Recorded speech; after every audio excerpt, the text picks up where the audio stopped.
Pemirsa, KPK mencegah mantan Menteri Agama Yakut Kholil Qaumas bepergian ke luar negeri. Pencegahan ini dilakukan terkait pengusutan perkara dugaan korupsi penetapan kuota haji tahun 2024.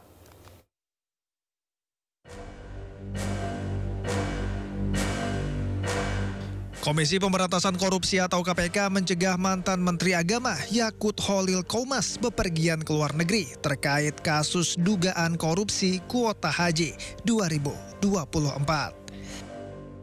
Selain Yakut, dua orang lainnya juga dicegah bepergian ke luar negeri.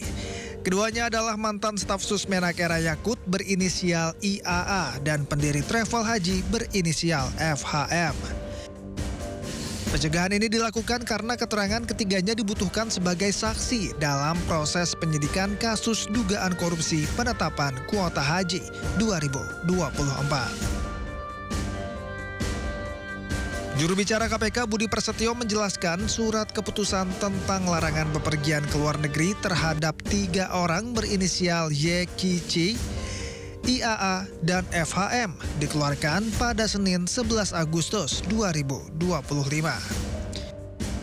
Pencegahan ini berlaku hingga 6 bulan ke depan. Sebelumnya, Yakut diperiksa KPK pada Kamis 7 Agustus lalu. Saat itu, Yakut diperiksa selama sekitar 4 jam. Selain itu, KPK juga telah menaikkan status perkara dugaan korupsi penetapan kuota haji 2024 ke tahap penyidikan.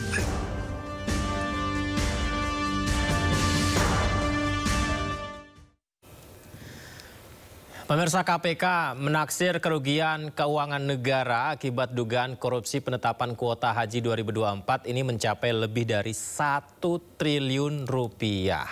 KPK menduga kuota haji tambahan sebanyak 20.000 jemaah, separuhnya diselewengkan untuk jemaah haji khusus yang menguntungkan pihak swasta.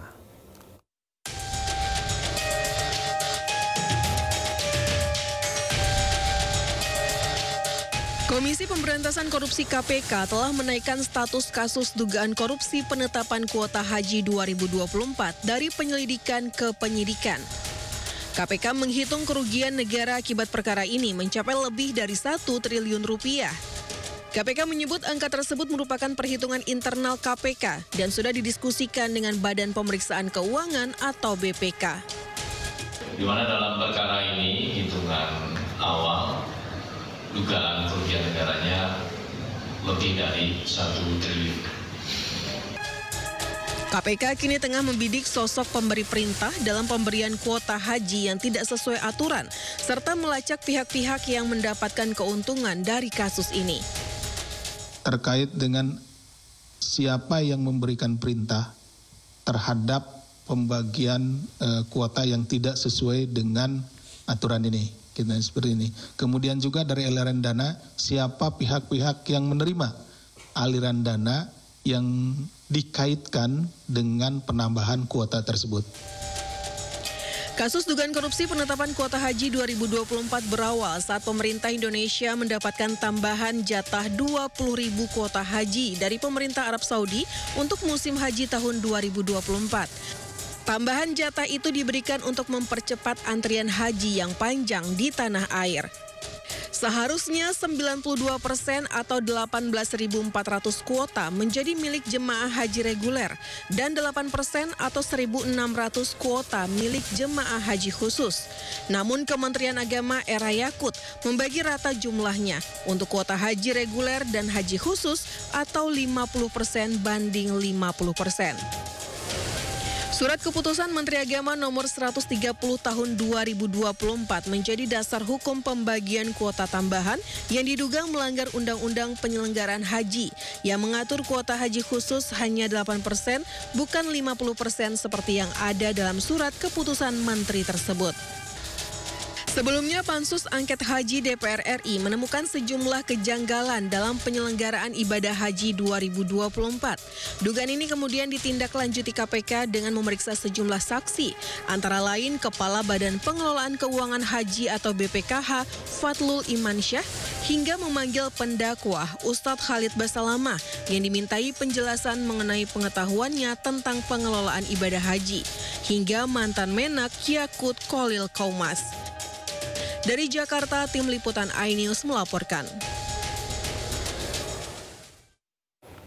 Ya, kalau kita bicara soal naik haji, pemirsa, tentu saja ini tentang ibadah yang sangat penting ya. Namun di balik perjalanan suci terselip jejak yang menyakiti.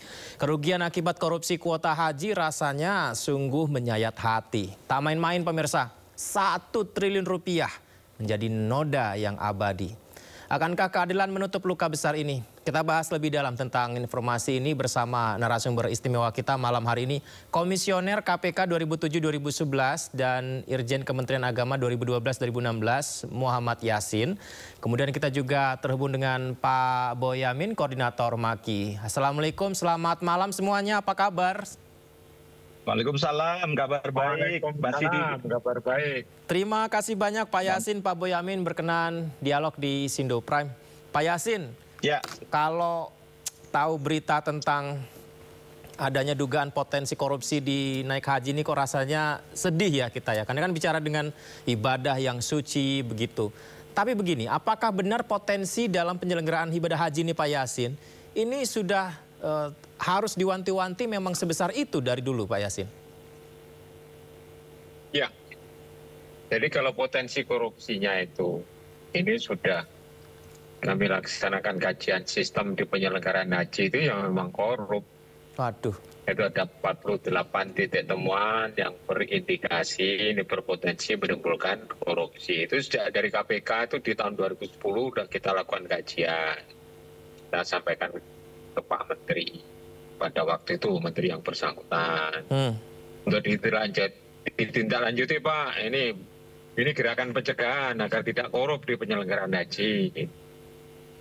Tapi akhirnya ya di kiri kanan itu banyak yang tertarik kepada kue yang katakanlah kalau semut itu ya kue yang manis itu.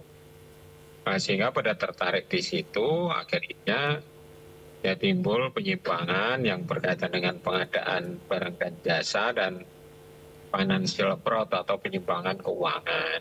Sehingga timbullah korupsi di penyelenggaraan ibadah haji. Itu.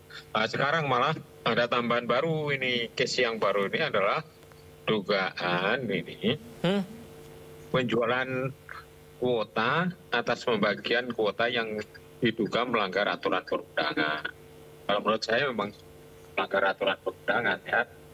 Nah, sehingga menimbulkan ya potensi korupsinya itu besar sekali, itu 1 triliun atau bahkan menurut perkiraan saya itu di atas 2 triliun. Waduh. Kerugian negara. Saya pikir tadinya 1 triliun aja udah gede banget Pak. Ternyata Pak Yasin pada prediksinya justru 2 triliun ke atas. Ya, walaupun nantinya yang lebih tepat itu BPK yang akan menghitung kembali. Ini kan perkiraan awal dari KPK sendiri. Itu perhitungannya 1 triliun lebih. Nah, mungkin termasuk beberapa penggiat anti korupsi, termasuk Pak Boyamin itu juga mempunyai perkiraan sendiri. Itu nanti. Dan menurut saya itu besar ini kerugian negaranya, ditambah dengan pelaksanaan pengadaan barang dan jasa yang menyangkut perumahan dan catering yang ada di sana, yang diduga juga telah melakukan suatu penyimpangan yang berindikasi korupsi. Begitu, Bung. Pak Yasin, kue manis yang Pak Yasin bilang tadi itu kan harusnya kue manis ini bisa dinikmati dengan adil dan orang yang berhak menerimanya. Lah kok ini kue manisnya malah justru jadi suatu hal celah yang bisa diambil oleh oknum-oknum di situ Pak Yasin? Ya, maksud saya kue manis itu peluang untuk melakukan suatu penyimpangan itu besar sekali. Jadi di samping memang orang Arab Saudi yang merupakan pemilik catering, pemilik hotel atau akomodasi itu ya sangat dermawan atau charitable lah itu orang-orangnya. Itulah yang kita anggap itu bahwa kue manisnya itu di situ peluang untuk para pejabat menerima itu gratifikasi dari pihak-pihak pemilik catering, pemilik perumahan atau hotel itu sangat besar sekali. Ditambah sekarang ini yang paling potensial ini kan penyimpangan kuota haji yang seharusnya itu tetap 8% itu kepada haji khusus. Ini kan dialokasinya itu tambahan 20.000 itu kan 50-50. Itu KMA ya, kalau di data kami adalah ya keputusan Menteri Agama nomor nomor 130 tahun 2024 itu di awal Januari ya, 15 Januari. Itu potensi penyimpangannya di situ. Yang seharusnya harus tetap tunduk kepada aturan perundangan yang berlaku, yaitu Undang-Undang nomor 8 tahun 19. Pasalnya 64, bahwa kuotanya itu di ayat 2-nya itu ya 8%. Dan ayat 4-nya itu ya didasarkan urut-urutan. Jangan sampai yang daftar baru 2 tahun atau 1 tahun itu sudah bisa berangkat. Itu kan melukai rasa keadilan masyarakat yang seperti itu. Ini yang harus diketahui oleh publik. Bahwa seharusnya nih yang gawe ibadah ini harus dilaksanakan dengan penuh integritas. Dan menunjukkan ya, katakanlah compliance kita tidak hanya kepada undang-undang, compliance kita kepada Tuhan Yang Maha Kuasa itu. Taatlah untuk melaksanakan itu. Tidak mengambil atau take an advantage dari penyelenggaraan ibadah haji. Itu sangat memalukan sebenarnya. Di negara-negara lain itu yang ya memberangkatkan jamaah haji itu kasus korupsinya tuh tidak ada kecuali di Indonesia. Kan banyak negara yang memberangkatkan haji, Malaysia, misalnya Turki, Pakistan, Iran, Irak, Turki itu juga banyak. Tapi tidak terdengar seperti yang terjadi di Indonesia ini. Ini kan hanya di Indonesia ya Pak Yasin. Ya. Pak Yasin, begini Pak, berarti apakah misalnya ini ketika akan ada keberangkatan kuota sekian banyak orang yang akan berangkat begitu, apakah ini malah menjadi celah, wah ini bisa kita tambahin nih, bisa jadi keuntungan buat kita nih, ada modus-modus untuk mengelola kuota ini untuk keberangkatan haji, udah bisa kelihatan di situ Pak Yasin berarti? Sebenarnya itu adalah 1% dari total population atau total penduduk suatu negara. Itu yang menentukan kuota itu sebenarnya Arab Saudi. Karena keterbatasan fasilitas, baik itu di Mina maupun di Arafahnya itu terbatas. Jadi setiap negara itu dijatah. Nah, Indonesia itu paling besar, 221. Ditambah lagi di tanggal 23 Juni tahun 2023 itu 20.000. Jadi total 241.000. Kalau total penduduk kita ini kan ya 280 juta. Jadi 1%-nya ya 280.000 atau kalau sekarang kan ditentukan 241.000. Besar sekali ya. Ya besar sekali dibanding negara-negara lain. Indonesia yang terbesar ya. Diikuti yang kedua oleh Pakistan dan Turki. Padahal sebenarnya dengan kuota sebesar itu harusnya bisa dimanfaatkan maksimal oleh negara kita, tapi malah oknum-oknum itu ya Pak yang malah mengambil keuntungan. Ya, dialokasinya tetap di haji reguler yang antriannya itu 17 sampai 47 tahun. Kan lama. Jadi misalnya yang kelebihan dari 10.731 di hitung-hitungan saya ini, kalau diberikan ke haji reguler sesuai dengan aturan perundangan yang berlaku, itu mengkikis antrian yang panjang itu. Jadi ini tidak hanya kerugian negara, kerugian masyarakat atas haknya untuk berangkat lebih awal itu menjadi tertunda. Itu tidak ternilai harganya gitu, Bang. Baik, Pak Boyamin, saya tadi sebenarnya banyak yang ingin saya tanya data dari Pak Yasin, tapi begini, Maki sendiri melihatnya seperti apa Pak Boyamin? Kerugian negara yang dilihat Maki dari potensi ini seperti apa? Ya, nanti sejaknya saya pengantar dulu deh. Silakan. Saya mengawal haji ini kan sejak 2006 ketika ada istilah haji kelaparan gitu. Sebenarnya nggak kelaparan juga karena dapat suplai catering yang 3 hari selama di Arafah dan Mina gitu. Padahal itu sudah dalam anggaran dan saya waktu itu pesertanya jamaah haji. Nah, pulang Indonesia saya gugat ke pengadilan negeri Jakarta Pusat. Waktu itu terjadi damai karena ada beberapa tuntutan saya yang dikabulkan. Misalnya untuk catering tidak boleh ditenderkan yang kayak model sebelumnya. Gitu.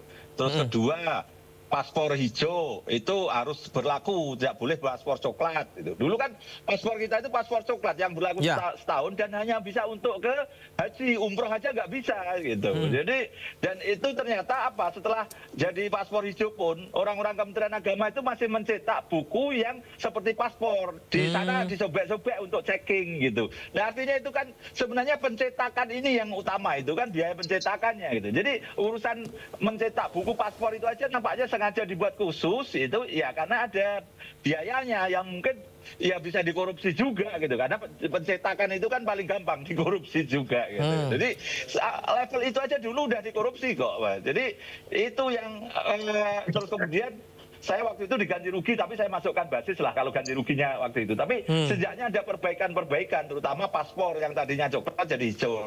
Lumayan lah, saya merasa punya andil di situ. Terus yang sekarang, yang kemarin 2023, saya juga jadi peserta jamaah. Waktu itu saya hanya komplain tentang masjid yang buruk di Madinah. Karena saya waktu itu pindah karena bersama istri saya. Tapi kemudian saya tidak terlalu berani karena apa istilahnya nanti kepentingan saya sendiri lagi kan gitu kan. Saya tapi komplain terhadap bisa dapat lebih bagus. Nah, sebenarnya kan biaya-biaya kita kalau memang mau perbaikan itu sederhana, kayak Malaysia tabung haji itu bisa membeli atau menyewa 10 tahun. Jadi tidak akan terjadi calo-caloan lagi gitu. Duit kita banyak. Bahkan ini termasuk rencana kalau ini mudah-mudahan terjadi, kampung haji Indonesia itu mau membeli lahan dan kita akan dikumpulkan di situ gitu. Dan tidak perlu kan kita nyewa lagi tiap tahun naik turun makelar gitu segala macam itu. Kalau bicara pencegahan dan perbaikan tata kelola gitu. Dan itu bisa membeli seluruh kampung di situ,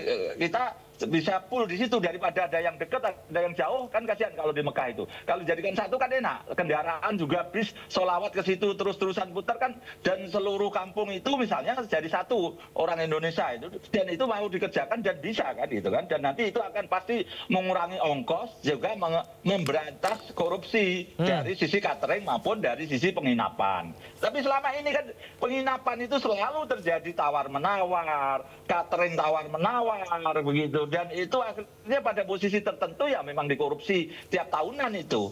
Belum tentu, belum yakin kalau ini ganti dari Kementerian Agama pindah ke Badan Penyelenggara Haji, ini bisa diberantas nanti. Itu belum tentu kalau kemudian betul-betul mau memberantas, yaitu nyewa selama kita dibangun misalnya, itu sudah pasti mau bangun kampung haji 5 tahun. Ya nyewa 5 tahun dong gitu loh.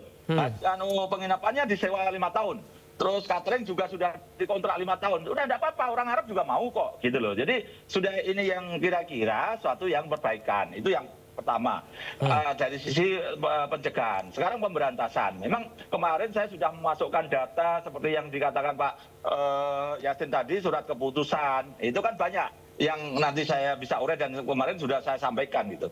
Nah, dalam permohonan tambahan kuota haji itu kan dalam rangka untuk mengurangi antrian yang panjang, yaitu haji reguler. Dikasihlah 20.000. Sampai Indonesia terus dibagi 2. 10.000 haji reguler, 10.000 untuk haji khusus. Padahal itu harusnya untuk haji reguler semua. Nggak boleh satu orang pun, jangankan bicara 8%. 8% itu kan kalau kuota keseluruhan. Kalau ini tambahan ini kan permohonannya kan untuk haji reguler. Tiba-tiba di Indonesia dibagi. Makanya mungkin aja pemerintah Arab marah, kemudian kita tidak kasih tambahan bulan untuk tahun ini. Baik furoda pun tidak dikasih gitu. Bisa jadi pemerintah Arab marah. Karena apa? Dikasih untuk haji reguler, ternyata dijual haji khusus itu. Dan dikasih reguler dijual khusus. Kalau saya kan punya informasinya. Khusus 10.000 itu relatif yang kecil-kecil aja itu dikutip $5.000 untuk perjamaah. Nah, $5.000 itu kan 75 juta kalau dirupiahkan. 75 juta kali 10.000 berarti 750 miliar. Kalau toh dikurangi peserta pendamping segala macam sebanyak sekitar 400 berapa gitu, tapi ini menjadi 9.222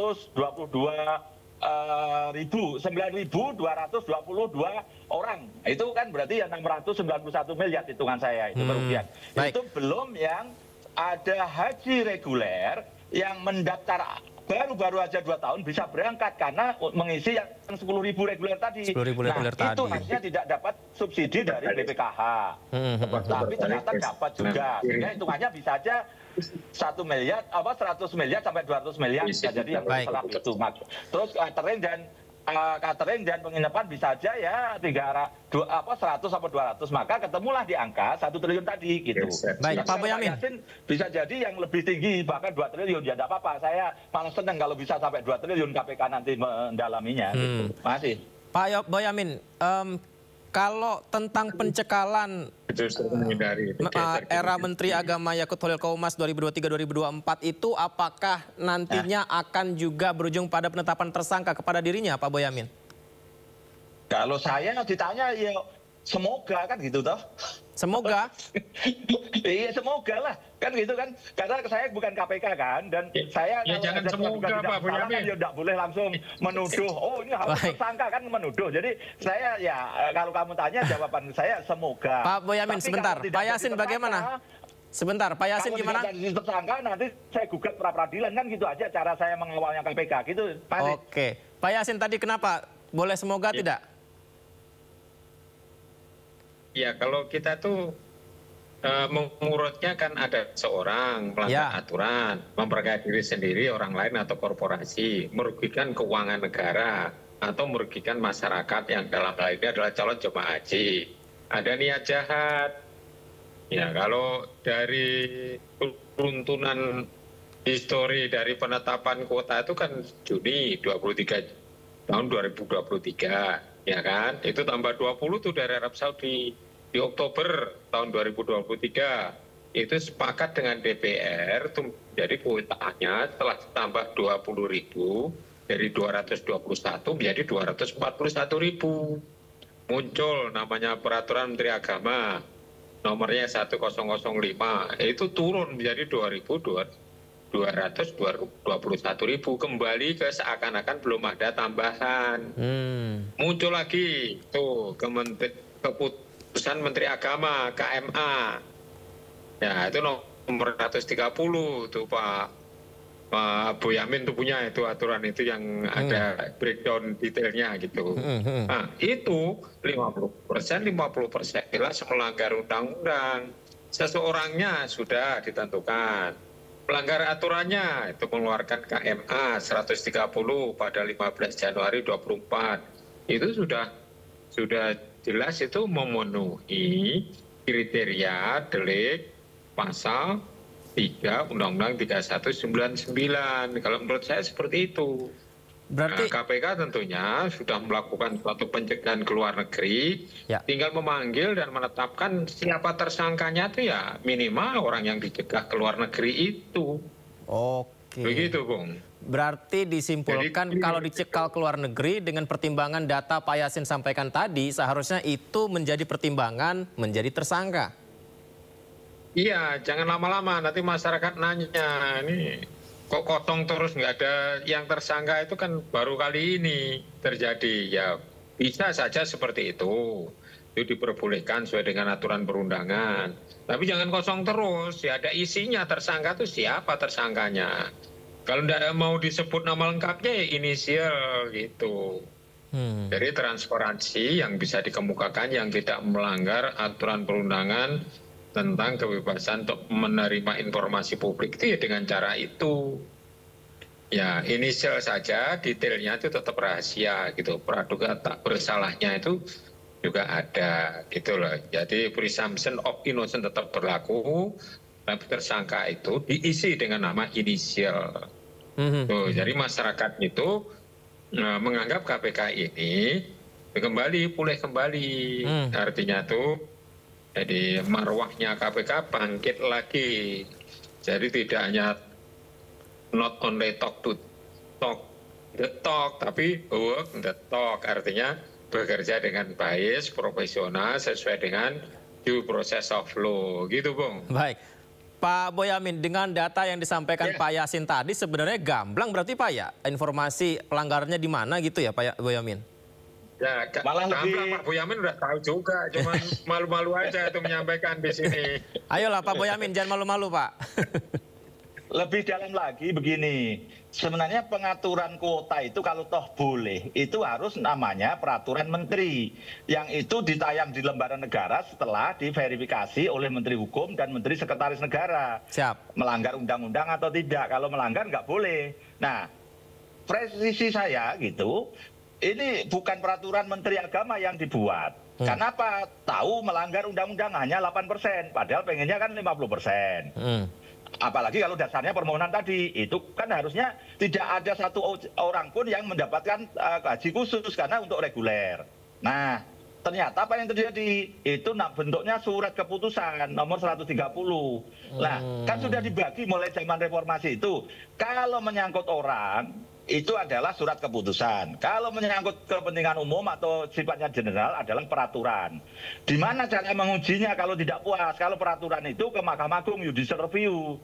Kalau surat keputusan itu ke PT UN karena menyangkut misalnya pengangkatan pegawai, pemecatan pegawai, sanksi pegawai. Nah, ini derajatnya diturunkan, sudah melanggar undang-undang berbicara persentase. Kedua, bentuknya juga bukan peraturan Menteri Agama, tapi surat keputusan Menteri Agama. Surat keputusan Menteri Agama. Nggak boleh nah, itu juga sudah mens rea sebenarnya ketika, dan saya kan juga punya informasi bahwa yang nyusun itu 4 orang, salah satunya ya juga dicekal kan itu. Yang kemudian tergesa-gesa bikin surat keputusannya gitu. Dan itu kan juga namanya korupsi kan ada yang diuntungkan, ada yang sudah dicekal pengusaha. Yang itu seperti saya itu kan dugaan ada konsorsium dari pengumpulan uang 5.000 tadi minimal, ada bahkan katanya 10.000. Yang itu bisa sampai 1 triliun itu. Dan ada cerita lucu, ada sisa yang sekitar 100-an miliar atau 200 miliar belum sempat dibagi, keburu rame-rame di DPR. Nah, itu bisa dilacak di rekening-rekening. Sebenarnya KPK gampang, mudah untuk menentukan ini semua karena sifatnya ini pungli. Harusnya tidak bayar 5.000, tidak bayar 10.000, tapi bayar. Dan itu jamaah bayarnya bayar rekening kepada travel haji khusus. Nah, tinggal ngelacak itu disetor kemana atau dibuat apa. Nah, itu gampang sebenarnya, menghitungnya juga tidak perlu kayak menghitung jembatan misalnya atau gedung atau jalan. Itu kan harus dihitung aspalnya berapa, detail aspal dan lain-lain berapa. Nah, ini lebih gampang karena itu sifatnya tadi pungutan liar. Pungutan tadi, liar gitu. ya, Pak Boyamin. Kalau itu istilahnya itu pun sisi lain sudah dipungli, nggak boleh kan? Ini kan sebenarnya untuk haji reguler, kok diberikan haji khusus. Terus pakai tadi penyelundupan ngakalinya, harusnya peraturan menteri tapi dibuat surat keputusan menteri yang gridnya beda. Itu pun sudah menteriannya udah banyak itu. Dari itu masyarakat sudah bisa menilai sebenarnya yang layak tersangka siapa. Ya, potensial suspek adalah yang dicekal itu. Uraiannya apa, perbuatannya sudah saya jelaskan tadi kan gitu. Udah gitu aja. Itu baru jelas itu, Pak Boyamin. Nah, gimana Pak Yasin? Ngomong tadi mestinya. Gimana Pak Yasin? Ya, lanjut. Iya. Monggo Pak Yasin, gimana Pak? Saya kira, ya. Gimana, Pak? Berarti gini Pak, kalau gitu masyarakat misalnya mau pergi haji nih, terus agak telat ditunda apa segala macam, itu bukan karena tentang regulasi apa segala macam ya, bisa saja di situ ada potensi oknum-oknum yang bermain ya Pak Yasin? Ya, sebenarnya itu kan didasarkan nomor urut sesuai dengan tahun pendaftaran. Jadi sekarang itu posisi yang daftar itu sudah mencapai lebih dari 5 juta atau bahkan 6 juta, yaitu antrian. Makanya antriannya itu range waktunya itu 17 sampai 47 tahun. 47 tahun. Itu ya antri untuk haji reguler itu. Nah, itulah yang kita anggap bahwa tidak hanya sekedar merugikan keuangan negara itu saja, tapi juga merugikan masyarakat itu dalam pengertian mereka itu menjadi tertunda lama. Ya kalau masih hidup, sakit-sakitan, kemudian meninggal kan tidak jadi berangkat gitu loh.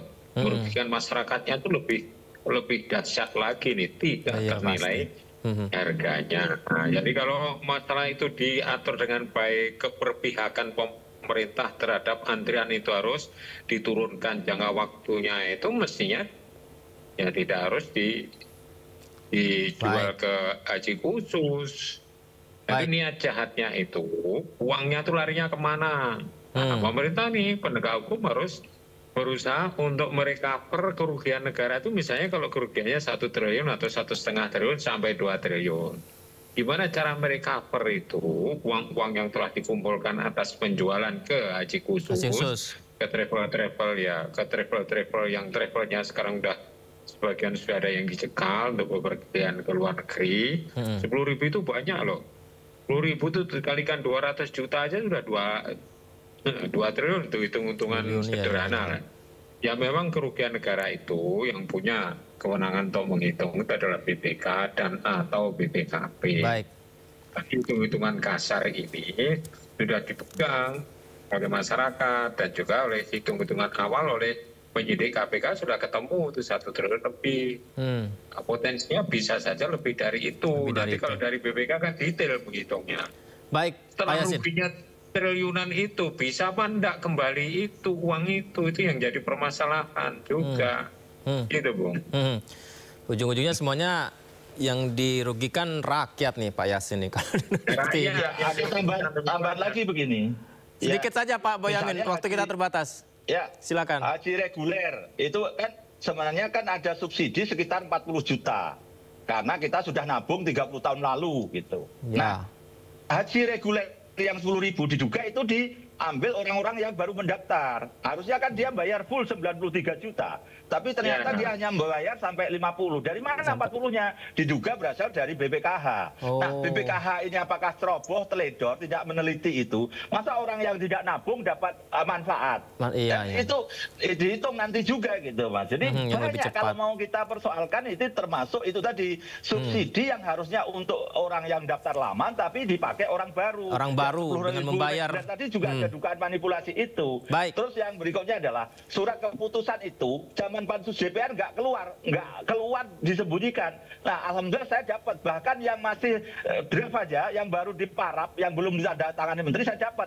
Jadi kalau mau menghindar lagi, itu saya serahkan KPK, biar kalau ada yang menyembunyikan atau yang menghapus jejak itu seakan-akan tidak ada, biar dikenakan menghalangi penyidikan. Itu yang pertama. Kedua, juga harus dikatakan pencucian uang karena perampasan aset ini belum disahkan. Pak Boyamin. Mestinya Pak Prabowo segera disahkan, tapi ini karena tidak ya pencucian uang supaya bisa dicari dan dikembalikan kepada negara. Pak Boyamin, waktu kita terbatas Pak, sayang sekali. Intinya nanti kalau KPK sudah menetapkan tersangkanya, boleh kita dialog lagi ya Pak Yasin, Pak Boyamin ya. Terima kasih banyak. Semoga jadi evaluasi.